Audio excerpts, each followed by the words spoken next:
کچھ مسائل کا کچھ ضرورت سے زیادہ ہمارے پاس تحریراً آ جاتے ہیں. تو ان میں ایک ہے لڑکیوں کی شادیوں کے سلسلے میں کیا کیا جائے, اور اس میں پہلی چیز تو خود آیت اللہ بہجت نے ہی بتائی ہے. آیت اللہ بہجت فرماتے ہیں کہ چاہے وہ لڑکیوں کی شادی کا مسئلہ ہو, لڑکوں کی شادی کا مسئلہ ہو, اگر سورہ یاسین کی تلاوت کر کے اس کو ہدیہ کیا جائے حضرت فاطمہ الزہرا سلام اللہ علیہا کو,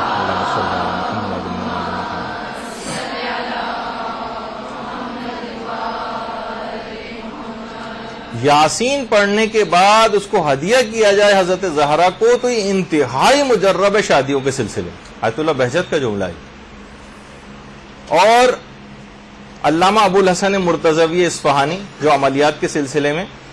کافی مشہور ہیں, وہ فرماتے ہیں کہ باطہارت ہو کر یہ سورہ یاسین پڑھی جائے گی اور ایک ہی نشست میں پڑھی جائے, ایک ہی نشست میں. اور ایک ہی نشست میں ایک دفعہ سورہ یاسین نہیں پڑھنی بلکہ 5 بار سورہ یاسین پڑھنی, لیکن پڑھنا ایک ہی نشست میں, اس میں گیپ نہیں دے سکتی. اور اس دوران کسی سے بھی کوئی بات نہیں کرنی, اور اس میں بھی کوشش کی جائے کہ وہ لڑکا یا لڑکی جو اس بات کے خواہاں ہیں وہ خود اس عمل کو انجام دے. کسی اور, ویسے تو کوئی اور بھی چاہے تو ماں باپ یا کوئی جو اور افراد ہیں گھر کے, وہ بھی کسی کی شادی کے لیے بھی اس عمل کو کر سکتے ہیں, لیکن اصلاً یہ انہی کے کرنے کا عمل ہے کہ جو کہ صاحب معاملہ ہے. 5 بار پڑھنی ہے, باطہارت پڑھنی ہے, اور ایک ہی جگہ پر پڑھنی ہے, اور اس دوران کسی سے بھی کوئی بات نہیں کرنی. اور اگر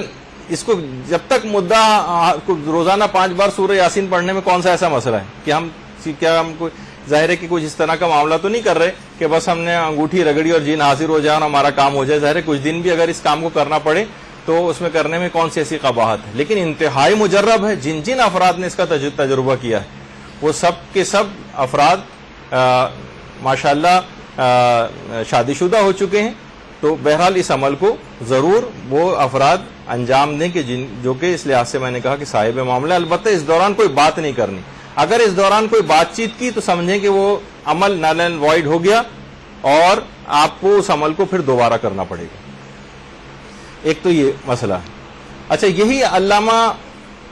ابو الحسن مرتضوی اصفہانی فرماتے ہیں کہ شادی بیاہ کے سلسلے ہی میں اگر سورہ طٰہٰ کو 3 بار باطہارت ہو کر سورہ طٰہٰ پڑھی جائے, وَيُشْتَرِطُ فِي اتحاد الزمان والمکان, وہی جگہ ہو اور وہی وقت ہو, اور 3 بار اس کو پڑھنا ہے, اور 7 روز تک اس عمل کی تکرار کرنی, 7 روز تک. بہت سے علماء نے فرمایا کہ 40 روز تک اس عمل کی تکرار کرنی, یعنی 3 دفعہ سورہ طٰہٰ باطہارت ایک ہی جگہ اور ایک ہی وقت کا تعین کریں, یعنی جس وقت پہ آج آپ نے پڑھی ہے اسی وقت پہ کل بھی پڑھیں اور اسی وقت پہ پرسوں بھی پڑھیں. یا تو اس طرح 7 روز تک ہو یا 40 روز بھی بہت سے علماء نے کہا ہے کہ اس عمل کو جو ہے وہ انجام دیا جائے. اور تو انشاءاللہ ضرور بالضرور آپ کا مدعا اور مقصد جو ہے وہ پورا ہو جائے گا. اسی طرح سے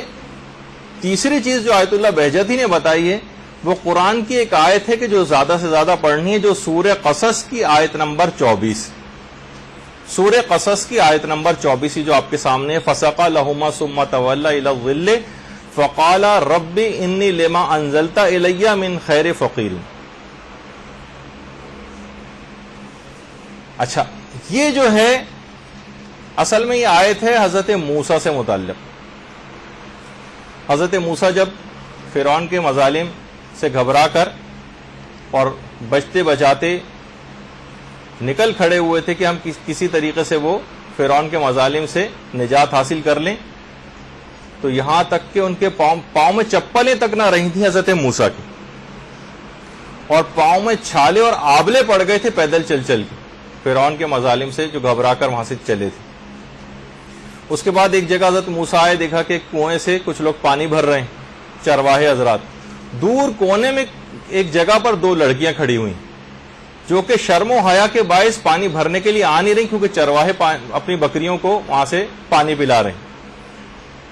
حضرت موسیٰ دونوں خواتین کے پاس گئے، لڑکیوں کے پاس، اور کہا کہ آپ یہاں پر کیوں کھڑی ہیں؟ کہا کہ ہم شرم و حیا کی وجہ سے ان چرواہوں کے پاس نہیں جا رہے بکریوں کو پانی پلانے کے لیے۔ حضرت موسیٰ گئے اور پانی اس میں سے نکالا اور ان کی بکریوں کو پلایا۔ فسقى لهما، حضرت موسیٰ نے ان کی بکریوں کو پانی پلایا۔ ثم تولى الى الظل، اس کے بعد ایک درخت کی چھاؤں میں آ کر بیٹھ گئے۔ فقال رب، پھر کہا کہ پروردگار، انی لما انزلت الی من خیر فقیر، پروردگار تو نے جو کچھ مجھ پر نازل کرنا ہے اس کا میں بہت زیادہ حاجت مند ہوں۔ حضرت موسیٰ خود بھی چاہتے تھے کہ ان کی شادی ہو جائے، اور ایسی شرم و حیا اور عفت مآب خواتین، تو چاہا کہ میری شادی ان سے ہو جائے۔ وہ دونوں خواتین بہرحال اس کے بعد حضرت شعیب کی بیٹیاں تھیں وہ دونوں، اور اس کے بعد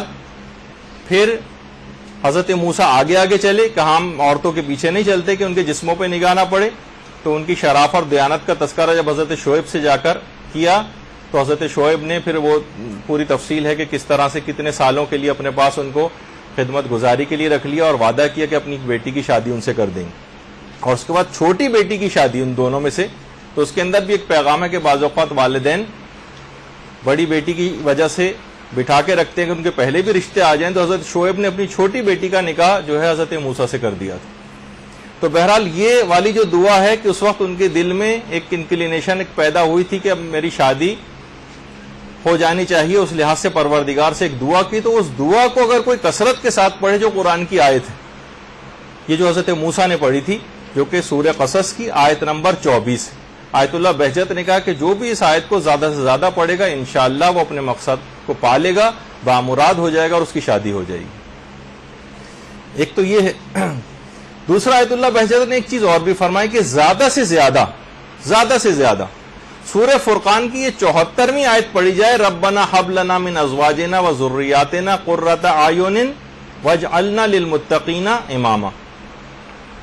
یہ والی آیت زیادہ سے زیادہ، جو سورہ فرقان کی 74ویں آیت ہے، اس کو زیادہ سے زیادہ پڑھا جائے۔ اچھا اب ایک عمل جو ہے وہ ایک اور ہے جو بتایا گیا ہے علماء نے، کہ اس عمل کو کرنے سے پہلے آپ کو نماز جعفر تیار پڑھنا، یہ بھی بہت ہی مجرب، نماز جعفر تیار پڑھنا ہے، اور نماز کے بعد 2 دعائیں پڑھنی۔ ایک وہ دعا ہے کہ جو کہ زاد المعاد میں علامہ مجلسی نے ذکر کی ہے، اور یہ جو 2 دعائیں ہیں، پہلی دعا یہ ہے اور دوسری دعا یہ ہے، اور یہ دونوں دعائیں ہم نے فوٹو کاپی کروا کر نیچے رکھوا دی ہیں، آپ میں سے ہر کوئی ایک ایک پیج وہاں سے لے جائے، یہ دونوں دعائیں اس کے اوپر لکھی ہوئی ہیں۔ عمل آپ سمجھ لیجئے کیا ہے۔ عمل یہ ہے کہ یہ دونوں دعائیں پہلے نماز جعفر تیار پڑھنی ہے، اس کے بعد زاد المعاد میں علامہ مجلسی نے جو دعا، ایک چھوٹی دعا ہے جو اس سے پہلے آپ نے دیکھی، یہ والی دعا یا عدتی عند شدتی والی، یہ پڑھنا ہے، اور اس کے بعد یہ دوسری ایک طویل دعا ہے، یہ پڑھنا ہے۔ بس یہ اتنی ہے جو آپ کو نظر آ رہی، یہ ہم نے فوٹو کاپی کروا کے دونوں دعائیں وہاں پر رکھوا دی۔ یہ دونوں دعائیں پڑھنے کے بعد پھر سجدے میں جانا، اور سجدے میں جا کر رونے کی کوشش کرنا، اور جس وقت آنکھوں میں آنسو آ جائیں وہ خاص موقع ہوگا کہ اپنی شادی کے لیے دعا کریں، اور انشاءاللہ وہ دعا ضرور بالضرور قبول ہو جائے گی۔ یہ باقاعدہ، یہ تو آپ کو تو خیر تھوڑی سی دیر کے لیے رونا ہے سجدے میں، اس کے بعد جس سے ہوگی اس کو پھر پتہ نہیں کب تک رونا ہوگا، لیکن بہرحال یہ روایت میں کہ اس وقت تھوڑی سی دیر کہ جیسے ہی آنکھوں میں آنسو آ جائیں، بس وہ بیسٹ موقع ہے اس دعا کو کرنے کا، اس وقت پھر اپنی شادی کے سلسلے میں دعا کریں تو انشاءاللہ ضرور بالضرور قبول ہوگی۔ اچھا، اس کے بعد ایک آخری عمل اس سلسلے میں اور بیان کر دیا جائے، اور وہ تقریباً ہر شہزادی کے جو ایام چل رہے ہیں اس لحاظ سے بھی بہت ہی زیادہ اب تو تاکید ہو گئی ہے۔ پہلے تو ایام فاطمیہ پہ منائے بھی نہیں جاتے تھے اور اس کا رواج نہیں تھا، صرف ایران عراق میں ہی ہوا کرتے تھے، لیکن اب مجتہدین کی طرف سے جو تاکیدات آئی ہیں اس کے لحاظ سے بہت زیادہ چیز خدا کا شکر ہے کہ یہاں پر عام ہوتی جا رہی ہے۔ تو بہرحال ایک سوال پوچھا گیا تھا، ہاں ایک پہلے تیسری ایک چیز اور بھی لکھ لیجیے، وہ تیسری جو دعا ہے جو قرآن کی اصل میں آیت ہے وہ سورہ انبیاء کی آیت نمبر 89 ہے۔ یہ بھی زیادہ سے زیادہ اگر پڑھی جائے تو بہت ہی مجرب اور فائدہ مند ہے شادی بیاہ کے سلسلے میں۔ رب لا تذرنی فردا وانت خیر الوارثین، اور اس دعا کو اگر نمازوں کے قنوت میں بھی پڑھا جائے تو انشاءاللہ اپنا مدعا اور مقصد کو حاصل کیا جا سکتا. ربی لا تذرنی فردا وانت خیر الوارثین، جو سورہ انبیاء کی آیت نمبر 89. اچھا، اب اس کے بعد جو آخری عمل اس سلسلے کا جو آج کی حد تک بتانا ہے وہ یہ کہ آیت اللہ عبداللہ شیرازی کے پاس ایک شخص آیا اور کہنے لگا آغا میری 3 بیٹیاں ہیں، شادی کی عمروں کو پہنچ گئی ہیں، لیکن رشتہ کوئی نہیں آتا ہے، میں کیا کروں؟ فرمایا اپنے گھر میں اس نیت سے ہر ہفتے، یعنی اپنی بیٹیوں کی شادی کی نیت سے ہر ہفتے ایک مجلس عزا برپا کرو اور مصائب محمد و آل محمد علیہ السلام درود بھیجیے، اللہم صلی علی محمد و آل محمد،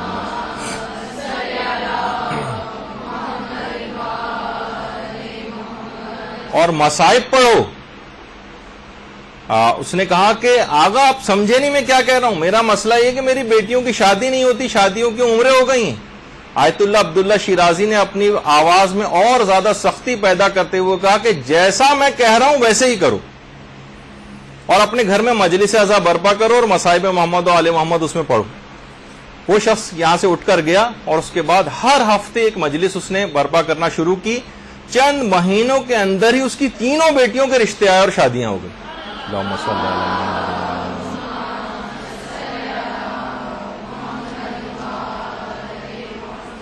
پچھلے بھی اس کے اندر اس کے بعد ایک خاتون، اگرچہ میں نے اس میں تذکرہ کر دیا تھا کہ بہت سارے افراد کی جن کی شادیاں نہیں ہوتی،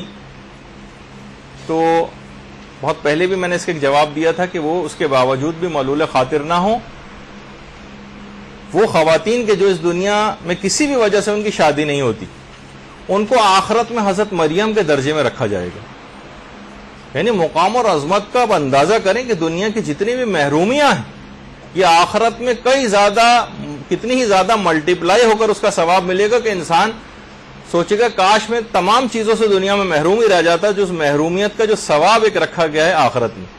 تو بہت سے ایسی چیزیں خدا کی مصلحتیں ایسی ہوتی ہیں. یہی وجہ ہے کہ بہت سارے انبیاء کی، جیسے میں نے پچھلی دفعہ ذکر کیا تھا کہ حضرت یحییٰ کی شادی نہیں ہوئی اور حضرت عیسیٰ کی شادی نہ ہونے کا تذکرہ کیا تھا، تو آیت اللہ صادق روحانی نے بھی اس کا ایک بڑا اچھا جواب دیا تھا.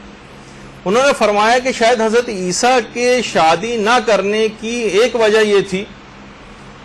کہ وہ ڈرتے تھے کہ نصارہ نے ان کو تو خدا کا بیٹا کہا ہے، کہیں ایسا نہ ہو کہ شادی کرنے کے نتیجے میں جو اولاد پیدا ہو تو یہ بیٹوں کا ایک سلسلہ، یعنی یہ جو شرک کے اندر مبتلا ہونے کا ایک سلسلہ جاری اور رائج ہو جائے. تو توحید کو بچانے کے لیے حضرت عیسیٰ نے ساری زندگی شادی نہیں کی. حضرت یحییٰ کے حوالے سے بھی یہی ہے کہ حضرت یحییٰ کے تجرد اور غیر شادی شدہ رہنے کی تو کافی مدح آئی ہے. اس کی ایک وجہ یہ تھی کہ پہلے زمانے میں جو انبیاء کی شریعتیں تھیں اس میں اس عمل غیر شادی شدہ رہنا مستحب قرار دیا گیا تھا. کچھ ایسے مفاسد شادیوں کے اندر تھے، لیکن پیغمبر اسلام ختمی مرتبہ صلی اللہ علیہ وآلہ وسلم